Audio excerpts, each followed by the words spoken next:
Greetings, unsettled souls, and welcome to The Correct Views. Sam IB, the Gangi, doing political commentary for the Media Speaks, have a very, very full show today. I want to give a shout out to Miss Milky The Clown, who did this show a great justice. She used one of my videos on her highly trafficked site. And we have a lot of new subscribers. So you guys will be happy to know there is some different Fukushima news today, not what you would expect. Also, all of you that love all the weird stuff I have behind me, the memorabilia and stuff, HDEF isn't going to see it, but the low-def friends will.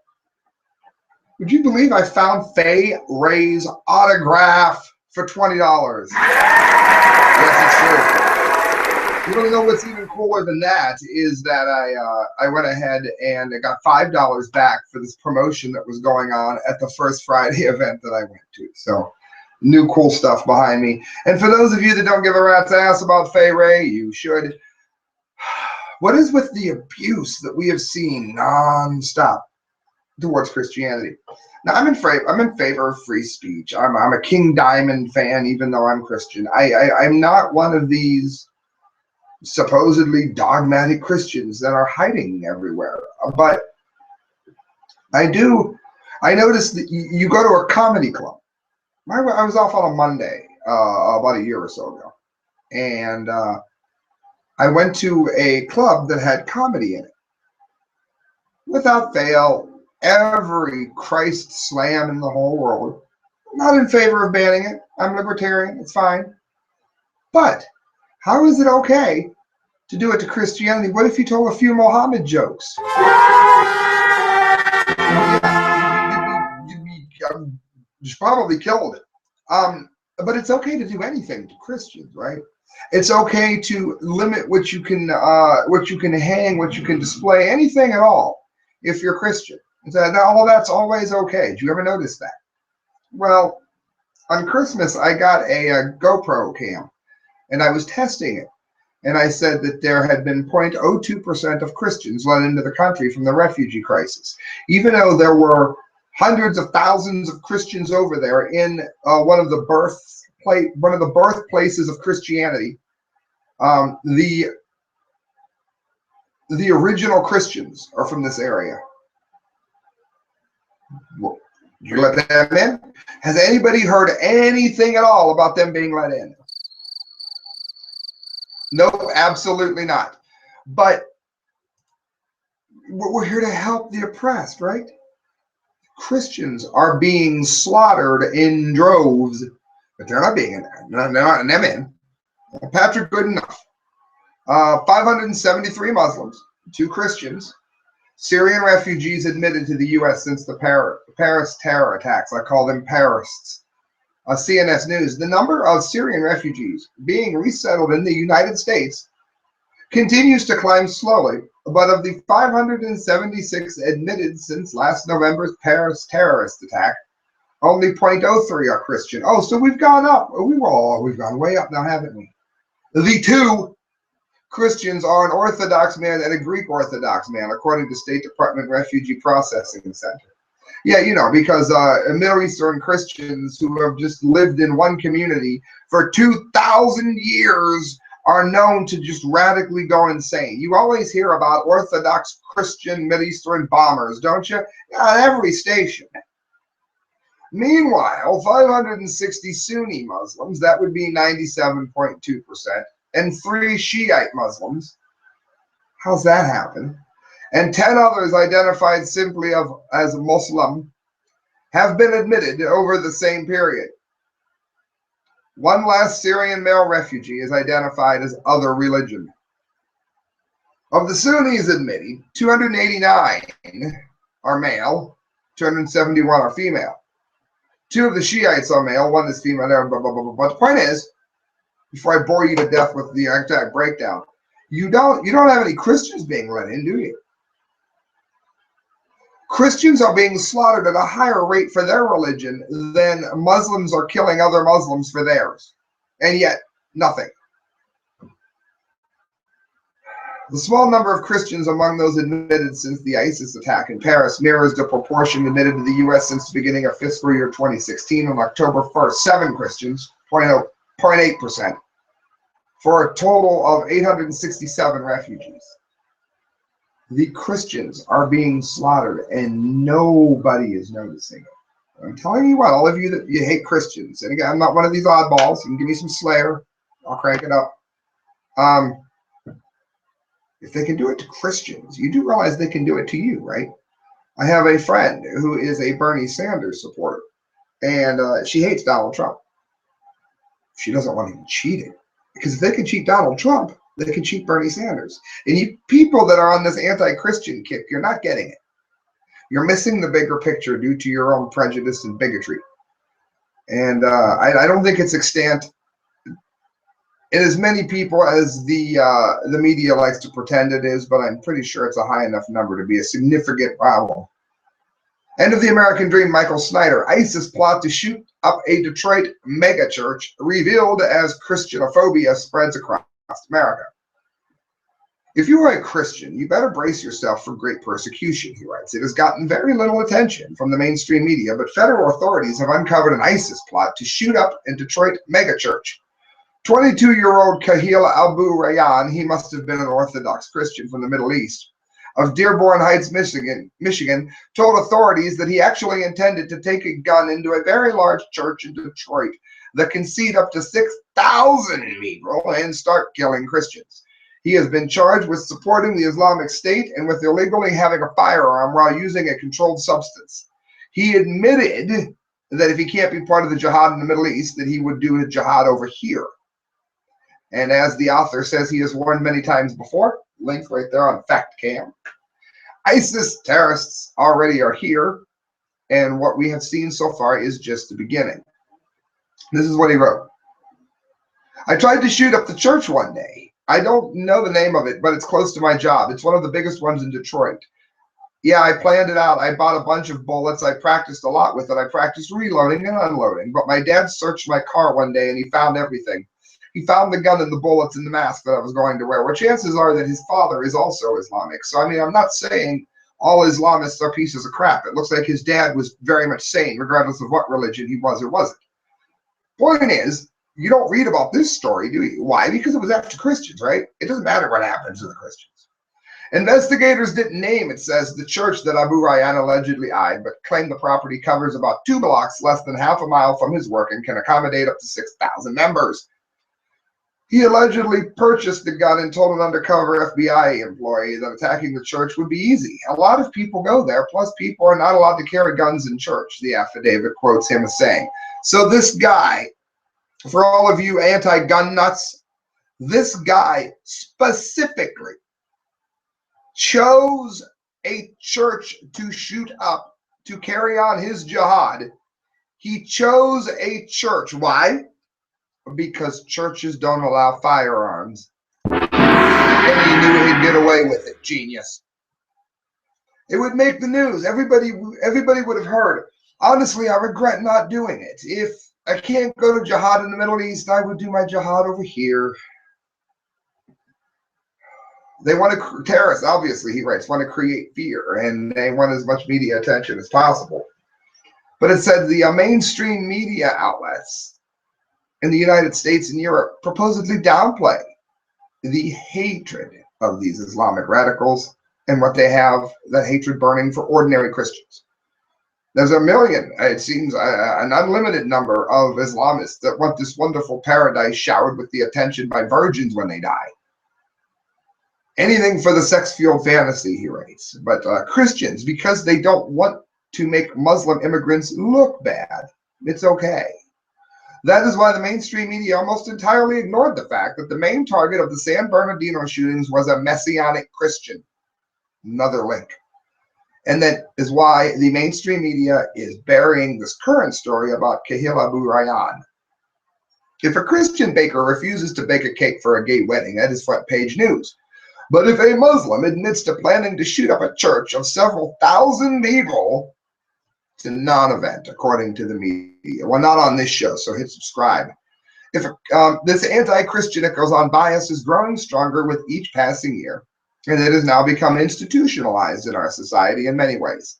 Recent article from Salin Duke says, quote, a student is punished for refusing to stomp on Jesus. A Christian baker faces, and there's links for all of this, you can see it here. A Christian baker faces a year in jail for refusing to cater faux marriages. 2 men are arrested for reading the Bible aloud near a government building, and a school purges Christian works, from its library. Critics asserting the existence of an institutional anti-Christian bias and a reluctant war on the faith have often been labeled paranoid. But now 2 University of North Texas sociologists have produced research showing that just such an agenda exists among America's most powerful people. Those sociologists, for those of you that say I never give sources, Professor George Yancey and Professor David Williamson, and they shared the research in a book called So Many Christians, So Few Lions, Is There Christian Phobia in the United States? And this is from that interview. In the minds of many of the respondents, Christians are ignorant, intolerant, and stupid individuals who are unable to think for themselves. The general image they have of Christians is that they are backward, non-critical thinking, childlike people who do not like science and who want to interfere with the lives of everyone else. But even worse, they see ordinary Christians as having been manipulated by evil Christian leaders and will vote in whatever way those leaders want. They believe that those leaders are trying to set up a theocracy and to force everybody to accept their Christian beliefs. Yeah, anybody that wants, I'm now converting you. Gotcha, didn't I? Yeah, we work like that. We're magic. So for some of the Christianophobia, even you that came down to the prayer line up front, thanks for showing up. This is a struggle for our society and our ability to move forward a progressive society. Christians are often seen as the great evil force that blocks our society from achieving this progressive paradise. And he writes that if you're a liberal, that's quite likely how your view of Christians are. Well, Yancey and Williamson, they interviewed a number of cultural progressive activists, and these, the fine liberals who love everyone, and here's what they wrote. I want them all to die in a fire. That was a male aged 26 to 35 with a doctorate. They should be eradicated without hesitation or remorse. Their only purpose is to damage and inflict their fundamentalist virus onto everyone they come in contact with. Female age 66 to 75 with a master's degree. Well, the way you talk, it sounds like they want to damage their inflicted virus. So you have a master's degree, but you can't speak. They make me a believer in eugenics. That means the right to kill people and cull the population. They pollute good air. I would be in favor of establishing a state for them. If not, then sterilize them so they can breed no more. Now, I'm not in favor of this, but what if someone said, Buddhists make me want to kill people. Muslims pollute the air. I'd be in favor of establishing a state for Hindus, but if not, sterilize them so there can't be any Hindu kids. I don't believe any of that, but would that be okay? Now, that'd be front page news everywhere. But what's this? It's nothing. It says, what makes the activists want to eradicate Christians that's much different? Is it really that much different from an Islamic terrorist that wants to achieve the same goal? Radical terrorists are probably more likely to use violent means to achieve their goal right now. But what would happen if our government became dominated by people who think like the liberal activists quoted above?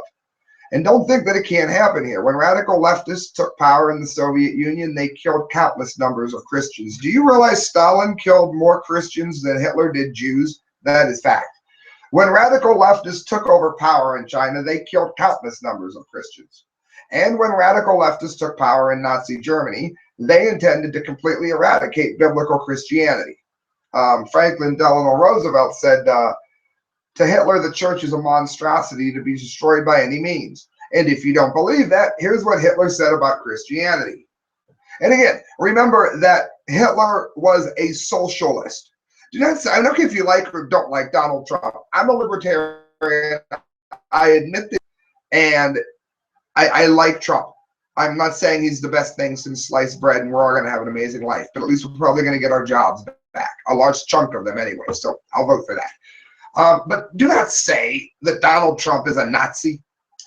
Nazi stands for National Socialist Workers' Party. Socialist. They were socialists. Now, am I saying that Bernie Sanders is a Nazi? No, I'm saying that Bernie Sanders is a fascist. You can be a fascist without being a racist. You can't be a Nazi without being a racist fascist. That's the difference, by the way. But no, Donald Trump, nothing about the way he believes is even close to Hitler. Right? He's not a fascist. He's a populist. The Nazi tract Gut und Volk was distributed in 1941, and it describes the life cycle of a German youth in the future who would, with parties and gifts, the youth will be led painlessly from one faith to another and will grow up without ever having heard the Sermon on the Mount or the Golden Rule to say anything of the Ten Commandments. So what are we seeing today? A lot of this grab bag religion. Well, I believe that there's many roads to God. They all lead the same direction. Well, that's impossible. Okay, it's impossible. I'll tell you why it's impossible.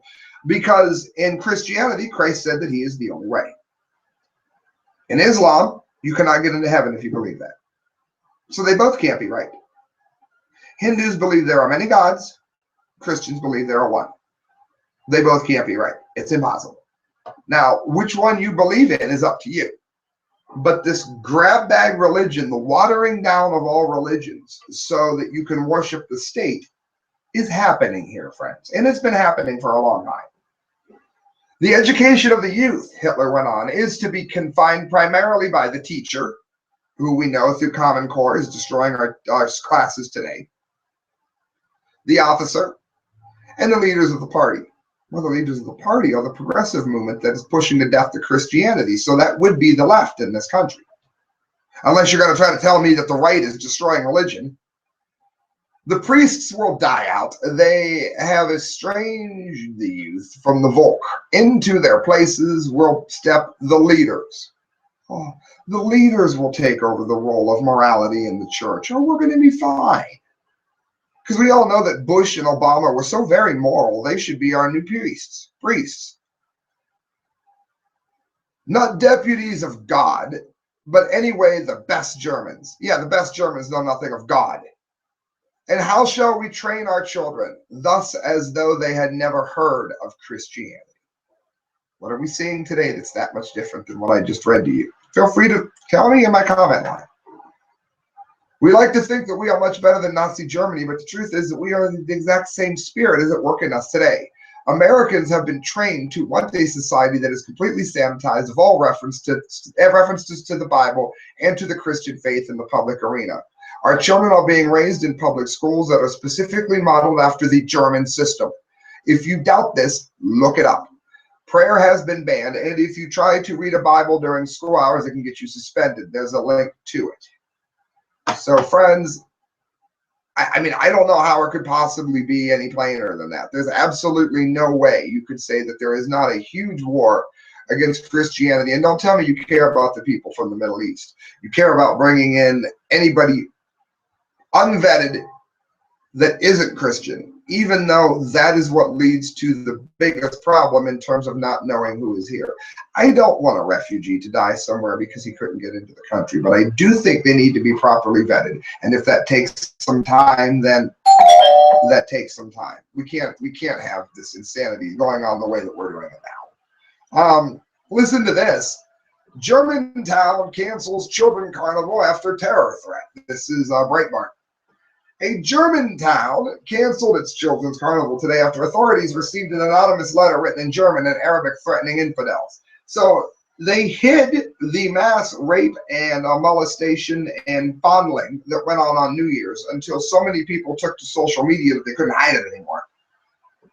Now they've canceled an entire event over it. They're trying to blame it on wind and cover for themselves. No, they had an abysmal failure on New Year's, and they have capitulated once again to the people that they allowed to come into their country absolutely unvetted. The letter, which was written in the style described as disjointed, contained a series of phrases in both languages, including Germany kills all Muslims, and threatened an attack on the children's parade. Germany kills all Muslims when they have let you into the country in droves. Ridiculous. Mind-blowingly stupid sentence to start with. Local paper Westfälische Anzeiger said authorities canceled. I tried. It said the authorities canceled the carnival in the town of Herne in western Germany after consulting local police. Oh, nope. Around 250 people were expected to attend the event on Sunday as towns all over Germany celebrate the climax of the carnival season. It's a big deal if you're in Germany. So we've got these ridiculous people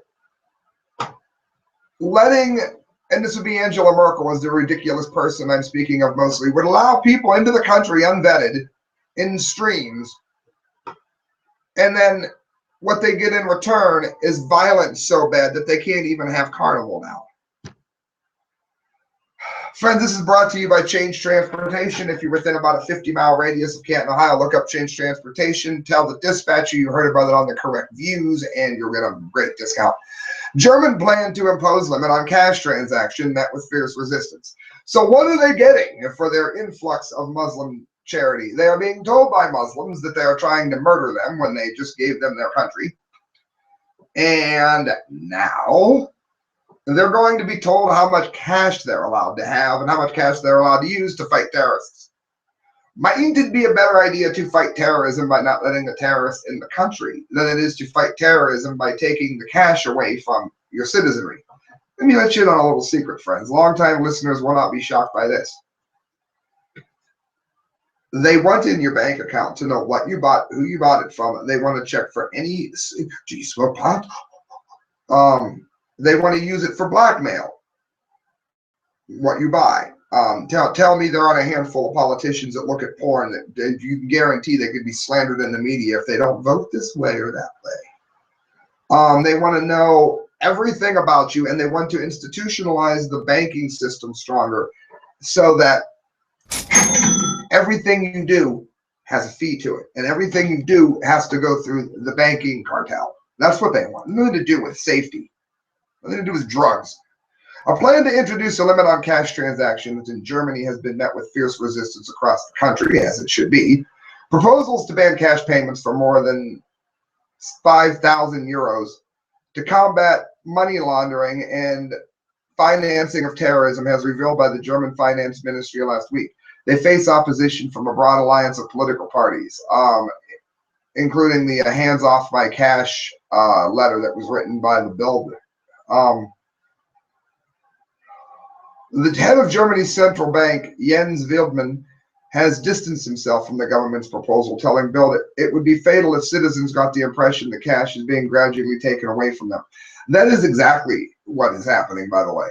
And if they allow this to continue, I mean, at this point, Germany has allowed such mind rot to become the staple of the country that it's hard to say just how bad. I mean, I don't know if the average German is as stupid as the average American, but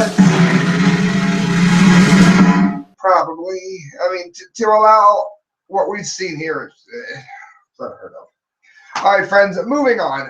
Those of you that joined me for the massive Fukushima update, Miss Milky the Clown, I love you for what you did. A lot of you are new, and I promised I would be peppering radiation and Fukushima stories into this. This was unusual. And the reason I was, one of the reasons I was alerted to this was there's an unearthly creepiness that exists for some people in places where great disaster has happened. And I thought this was really interesting in terms of a human interest story. Okay, sometimes you got to do something that doesn't involve giving you stories about beheadings and rapes and Hillary Clinton. How about that? Japanese taxi drivers claim to pick up ghosts of 2011 tsunami victims. And what's interesting here is the reason that I'm covering this is that you can usually tell when someone's telling the truth if so many people that do not know each other all have the exact same story. People that have not talked have the same story, same description. They catch criminals this way a lot. If somebody rapes someone and they say, take that hoe, take that hoe. And then 6 months down the line, somebody else says, yeah, he said, take that hoe, take that. Then you can kind of, once you get a number of people with the same story, you kind of can figure out the likelihood of truth. This is happening among cab drivers, I believe, that never met each other and don't know anything about each other, do not work for the same company, and have the exact same story. So listen to this. Following the 2011 earthquake and tsunami that killed over 15,000 people in Japan and destroyed the Fukushima nuclear power plant, several taxi drivers have reportedly experienced a similar supernatural phenomenon. According to the Asahi Shimbun newspaper, which cited a graduation thesis by a local sociology student, at least 7 taxi drivers in the Ishinomaki prefecture have admitted to ghostly encounters with the victims of the tsunami. Link, fact cam, you can see it right there. All of the stories play out in a similar way. The taxi driver picks up a passenger in an area that was hit by the tsunami. After asking for a destination, the passenger gives a response that doesn't make any sense. And a short time later, the passenger disappears. Now, I'm sorry, you're not going to get 7 different cab drivers that never met each other saying that they picked a passenger up, asked for an odd destination, and vanished. Those 3 things are not going to be in everyone's story without a bunch of things added or taken away. One taxi driver told the story of a woman who asked for a ride to the Miyamihama district, to which he asked her if she was sure because the area was practically deserted. The woman then tearfully asked, "Have I died?" When the driver turned around, she was gone. Is that creepy or what? The student who compiled these stories, Yuka Kudo, interviewed again, putting his own name on it, putting himself out there. He's sociology. He's not into ghost hunting. So he's got quite a reputation to lose if he lied.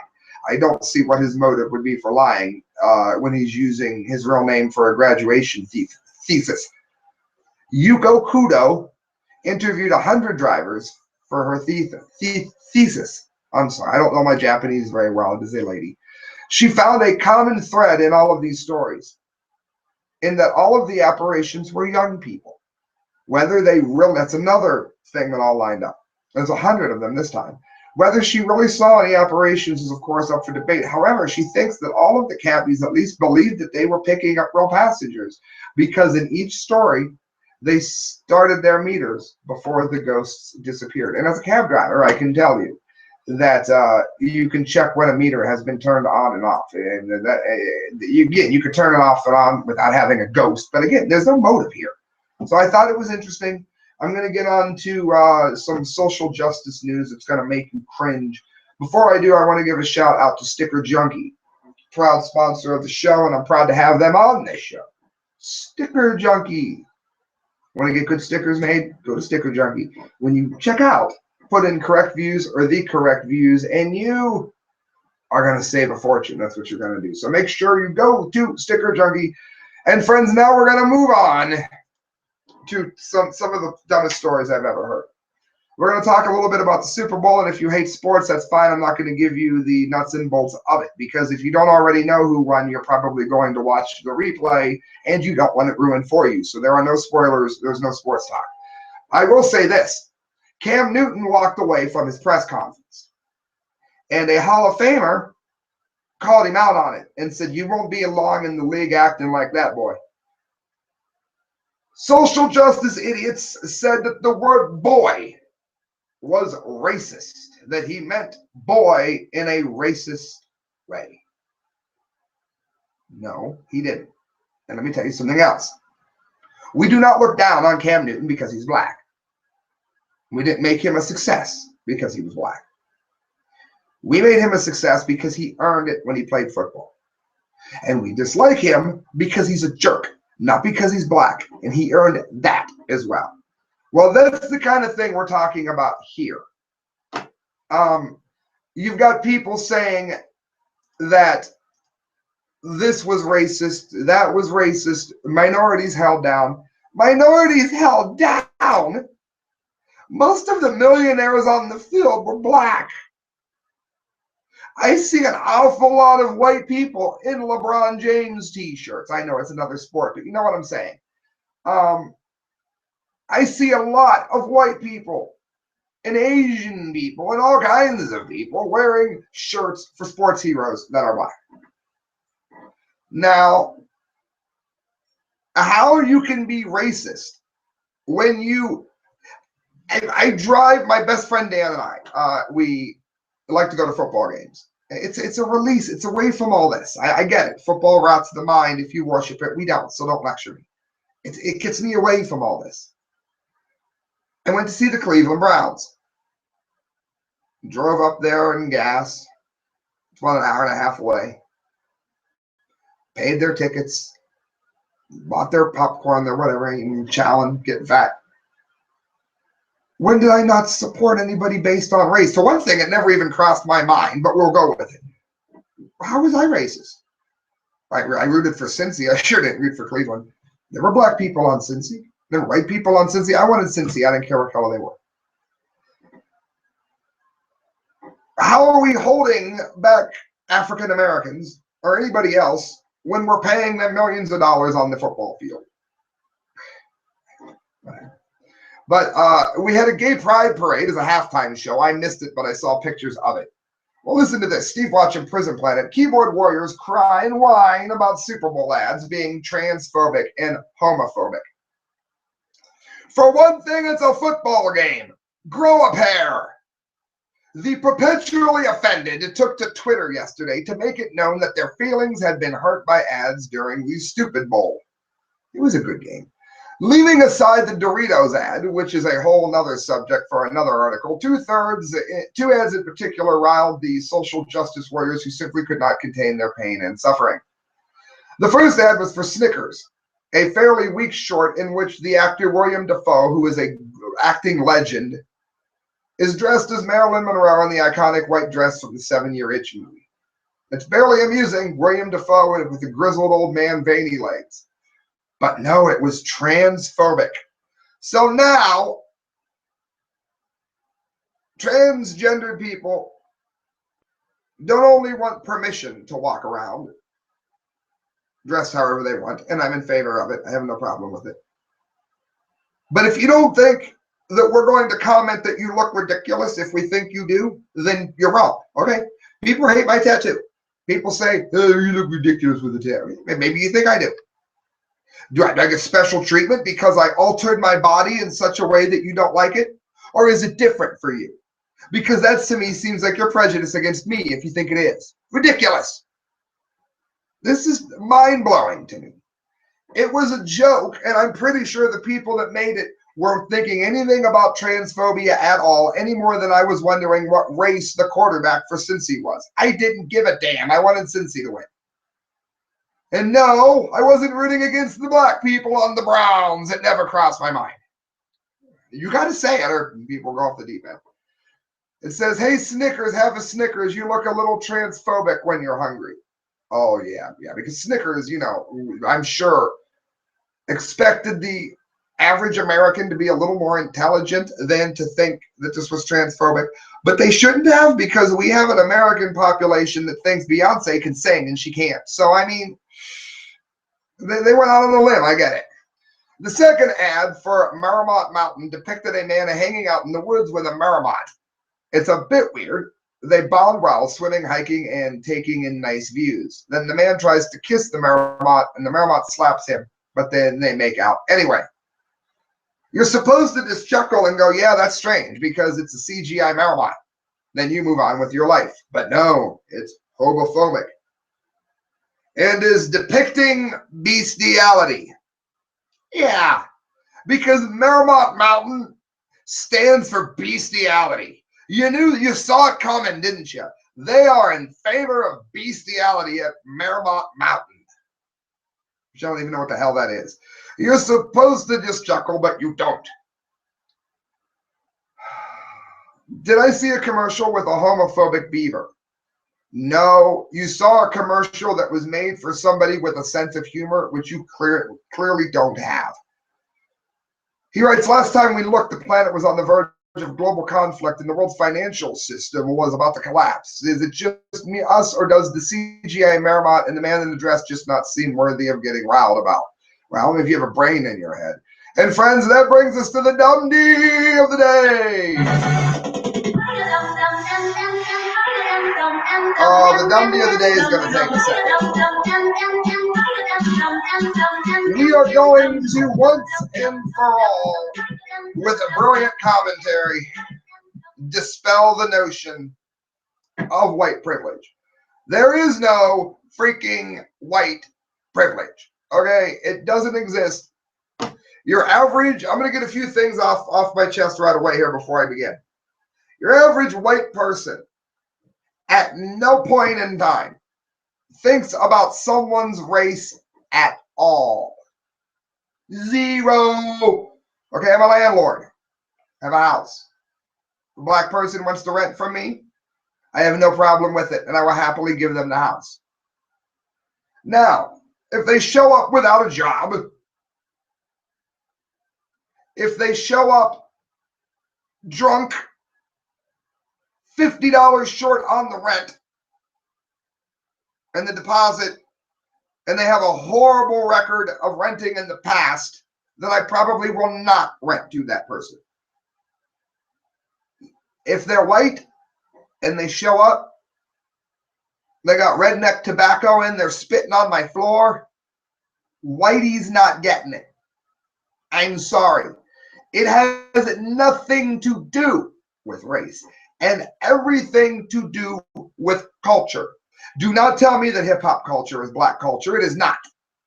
To say that is offensive to blacks because most blacks don't want to hear about booty, shouty, getting theirs, yo. No, absolutely not. So get over it.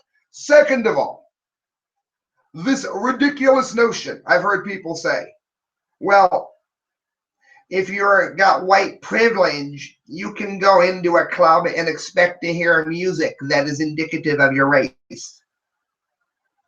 What? There is no black music. And if there was, it would be referred to as Drake and Usher and that garbage. That's what most modern hip-hop culture people call it. I'm a DJ, so don't tell me I'm wrong. Black, can you play some black music? Oh, you mean music that slanders women. Oh, I got you, some Drake. That's great. That's black music, right? Because all blacks slander women, right? Ridiculous to call that black music. But you don't hear white music when you go to a bar.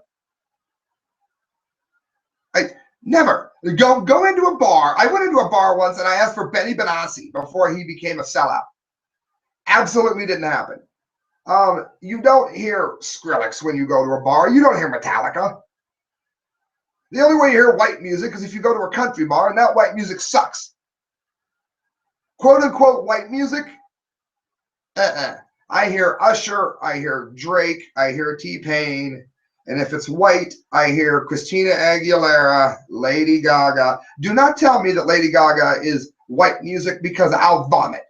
That is not white music. That ain't even music.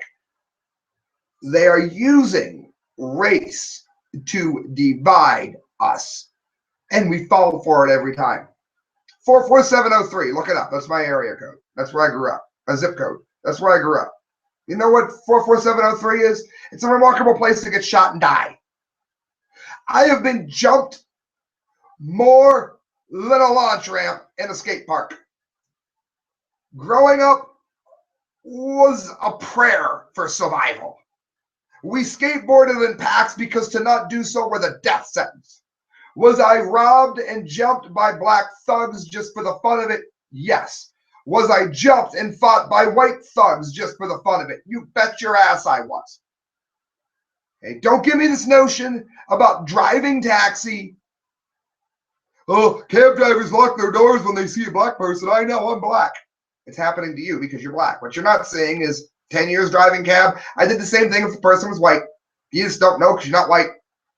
That guy probably thinks I did it because I don't like his hair. Probably thought I did it because whatever. No, I don't care who it was. It could be a 10-year-old. I would lock the door. Why? 44703. Never once did I base it on race or color in any way, shape, matter, or form. Moving on. White privilege. White privilege. You got so much more than I do. No. No, I don't.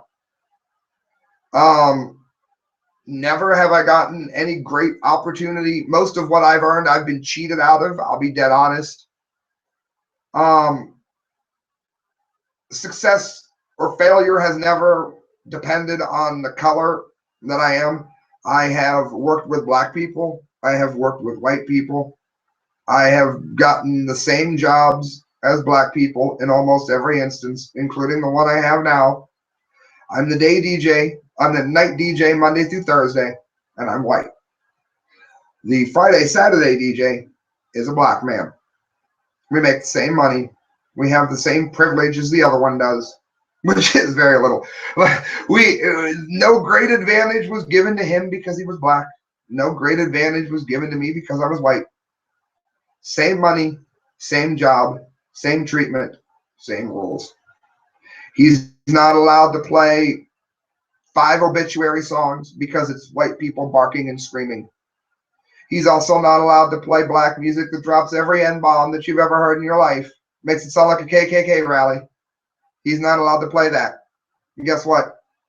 Neither am I. Either one. Same rules. No white privilege. I went to Stark State College.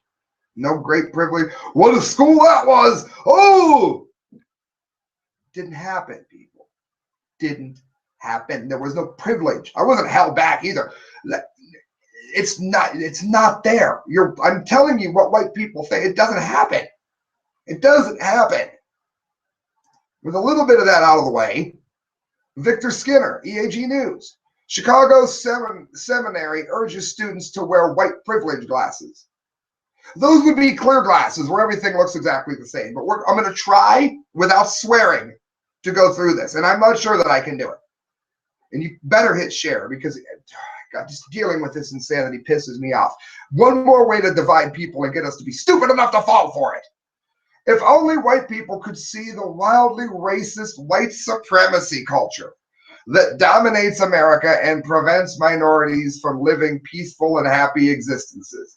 Yeah, because white people are responsible for black people shooting each other at higher rates than white people kill blacks. Black victims of white violence, 62,593. White victims of black violence, 320,082. Whites killed by police from 1999 to 2011, 2,151. Blacks killed by police from 1999 to 2011, 1,130. Now, if blacks are minority, blacks are minority, how is it that black victims on white are 62,000 and white victims on black are 320,000? And this is according to the 2010 National Crime Victimization Survey. You can look it up. Compiled by the Bureau of Justice Statistics under the U.S. Department of Justice, headed by a black man, Attorney General and liberal Democrat Eric Holder. So don't tell me my numbers were skewed. It came from me from a black man. Now, am I saying that all black people are violent? No. No. Most black people that I know would call black people that jump anybody for any reason, regardless of color, stupid. We will sit there and have a drink together and talk about stupid people because we don't care about color. But I figured those numbers should go out there since peaceful and happy existences are somehow stopped by white people. That's the focus of the Chicago Theological Seminary's new program and video produced to bring naive whites into the white privilege progressive mindset that white folks in America enjoy a system of special perks not afforded to everyone else, and that the system is hopelessly stacked against minorities. Well, let's see. At the age of 19, my white ass could not afford to go to college. I didn't go to college until I was damn near 30 years old. I was working at the full time. I was married to my first wife, and it took me a little over 6.5 years to get a 2-year degree because I was working my ass off driving cab, running sound, and doing anything I could do to make a living. I damn near starved to death. I went through bankruptcy, and I owe more in student loans than I shall ever pay back. My bankruptcy was not caused by buying a lot of expensive bling or anything like that. Never. I never owned a car over $3,000. I don't think, maybe $4,000. No, absolutely. That's my white privilege story. Ooh, ridiculous. And I know a whole lot of black people that were in the exact same boat. And it wasn't because they were black or because I was white. It's simply the way it is. Wake up. The seminary video, White Privilege Glasses, depicts a white man seeing the world from the interactions from everyone from the police to taxi drivers through the eyes of black friends, Coralliance reports. I'm gonna throw up before this is done. The CTS video both exposes the seminary's perspective on race and illustrates the white privilege mindset that becomes increasingly common in public school teaching training programs. Now, I've been told that you're racist. Isn't it kind of hard to be racist when you love dubstep, trap step, techno, kind of invented by black people? I love jazz. I have a jazz playing style. My favorite standard rock and roll band in the last 5 or 6 years would probably be The Heavy. My favorite drummer is arguably, there's a few, the drummer from Suffocation, Chris Smith, black man. I am called racist because I know that vocal running sucks, and I don't want to listen to it. I'm called racist because I don't want to hear Drake talk about, yo, nigga, what's up, all day long. I'm racist because I call that mind rot. What people don't understand is when it comes to what I call mind rot, because that's what it is, I have just as much disdain for Lady Gaga. There is no talent there. And at no point does it have anything to do with color. Yo, nigga, what's up? I hate that song. Oh my God, I hate that song. In numerous school districts across the country, far-left groups like the Pacific Educational Group and others are securing massive consulting contracts to promote white privilege and race-based teaching. So if you just blame the white man for everything, you will get an A. How many of you don't know this? Most whites, I've mentioned it in other shows, never owned a slave. It was like 1% of the white race that owned a slave. I don't even think the average white person, including mine, their family wasn't even in the country yet at the time. The whites owned slaves. My family was probably still in Mexico, Italy, Sicily, and England and Ireland, most likely. I'm positive of it. Wasn't even here. Had no part in it at all. Who did? Rockefellers. The plantation owners, which are in some instances still have the same companies in the South. Nobody that you're likely to run into on the street in 44703, for one. The roughly 70-second video, makes you want to vomit, starts off with a goofy white guy meeting with his well-dressed, cultural black friends in an upscale bar for coffee. I don't know white privilege, I just don't see it, the white guy says. The couple look at each other with a knowing glance. Aww. You know what you need, the black man tells his friend as he slips a pair of 3D-style glasses from his front pocket. What are these? The whitey asks. White privilege glasses, the woman explains. It helps you see the world as we do. Which is wrong. The video cuts to the white man on the street with a woman pushing a stroller towards him. He slips on the glasses to dramatic music, and the woman immediately scowls, hides her purse, and moves away quickly. Pause. What's funny about that is some African Americans may not understand that that happens to white people. Women will do that.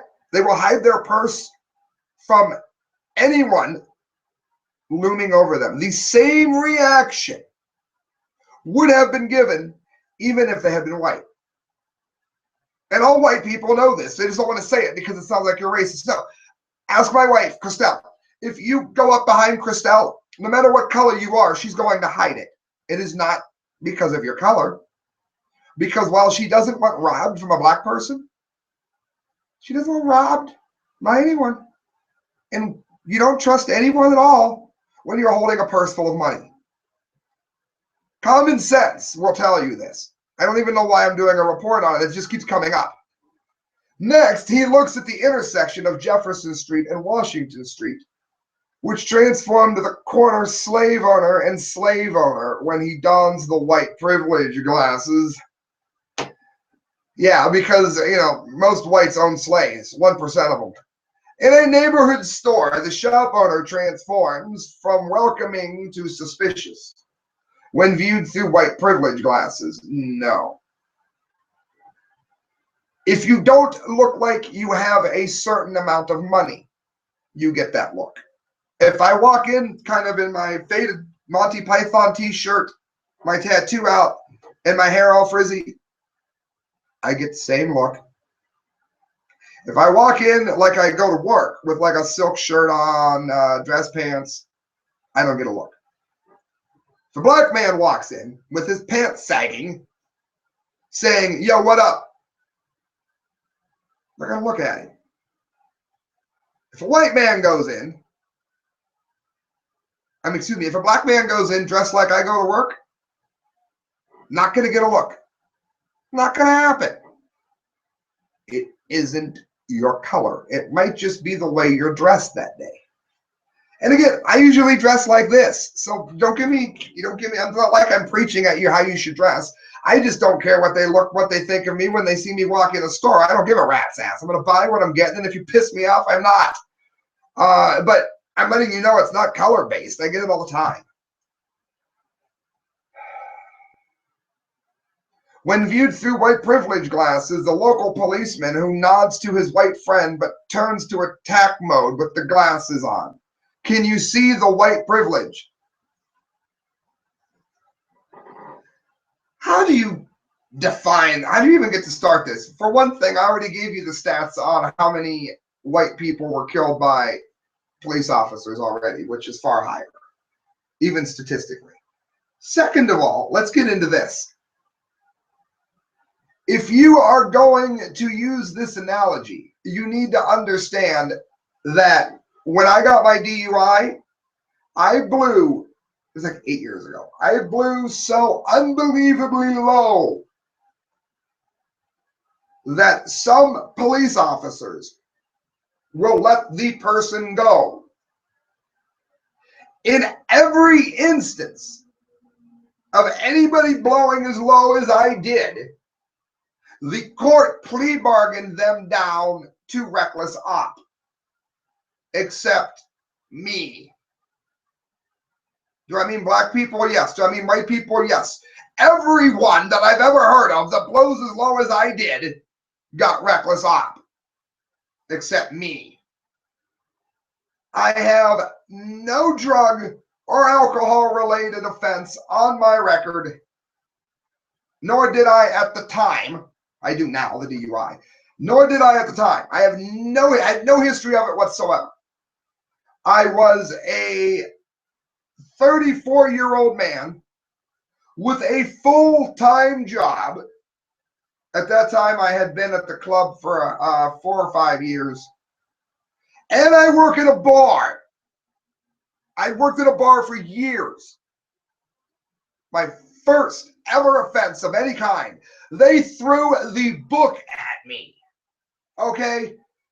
It's not color. It comes down to whether they like you or whether they don't. And I went in there with hair all back, nice. Gone. It didn't help at all. They for some reason just went into full-blown attack mode and hit me with everything they could. For the lowest DUI offense that you could possibly get. There are 3 tiers DUI. Mine was first, and barely that. So don't give me the cop story. When I was growing up skateboarding, I had no tattoos. My dad made me keep my hair so short I look like a cue ball. See it? Terrible.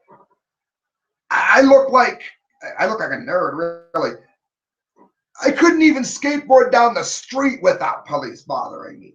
So don't give me this white privilege bullcrap, because it doesn't exist. I have the same stories black people do. Why? Because the authorities and the cops in some instances and the law structure is hosing us both equally. But if they can get us to think it's about our color, then we won't ever unite, will we? Just in case your answer is still no, the CTS provides one last example. The white friend, glasses on, fails to hail a taxi. He takes off the glasses and shakes his head. Now look, I'm going to let you know a few things here as a cab driver. There is no way that is based on race. In many instances, when I have driven, and it happened a lot in 10 years, when I was driven by people that were trying to hail me, they would call my dispatcher and say, "Your cab driver drove by me." I was en route to another call. Just because you'll see me drop off at the airport. Thank God I don't do it anymore. It's a terrible job. You would see me drop off at the airport, and then somebody would try to flag me down. Like Hall of Fame weekend comes to mind. Football Hall of Fame is in my city.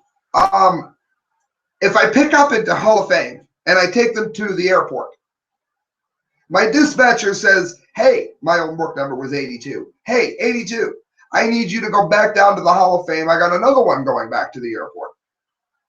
I can't pick this guy up because I just told my boss that I was taking that call. And if I don't take the call now, she's going to be backed up and you're going to have a mess. So do not assume that the cab driver is free because he just dropped off. Do not assume that we power lock our doors because of your color. We power lock our doors for everyone. You're only noticing it because you're looking to. Pizza is another one. I was a pizza driver. They do not refuse in any instance whatsoever to deliver pizza based on whether you are black or not.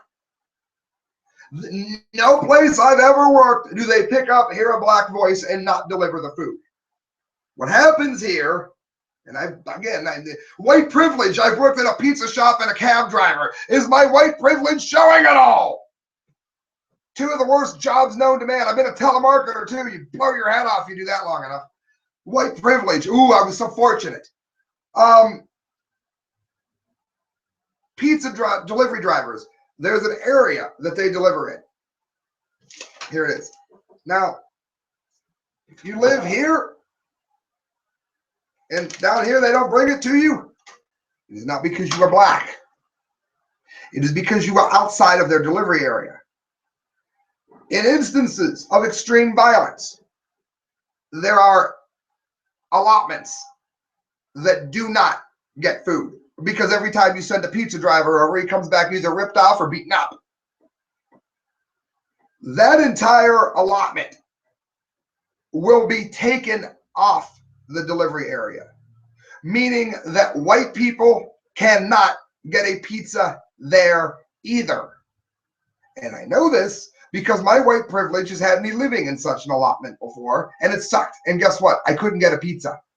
So they didn't say, "Oh, well, he sounds like a white man, we'll give him a pizza." No, they said, "We do not deliver there." Those are the only two reasons that you will not get a pizza delivered to you. So the mission of CTS is to work towards greater social justice, and nowhere is that more needed than in the area of race, they say.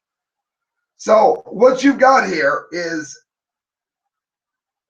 pure propaganda, pure divide and conquer politics in a country dumb enough to fall for it. I have just given you a very, very insightful look into the way white people think. And you know what? We had a black gentleman in our band. African Americans look at white people the exact same way. Sure, there's some racist blacks. Yo, whitey, yo, crack, I hate you. That's not black people. That's idiots. That's no more black people than a KKK moron. It's just as racist. It's just as prejudiced. And we don't need it, friends. We need unity, and we need to come together while we still have a country. Friends, you're listening to The Correct Views. Please donate if you can. thecorrectviews@hotmail.com. Send an email there. I'll let you know where to donate at. Every penny you give to me goes towards a better show. I've just talked to you for an hour. An hour. Share the information you got today because I think it matters. Let's not let our country divide us anymore, okay? Let's not do that.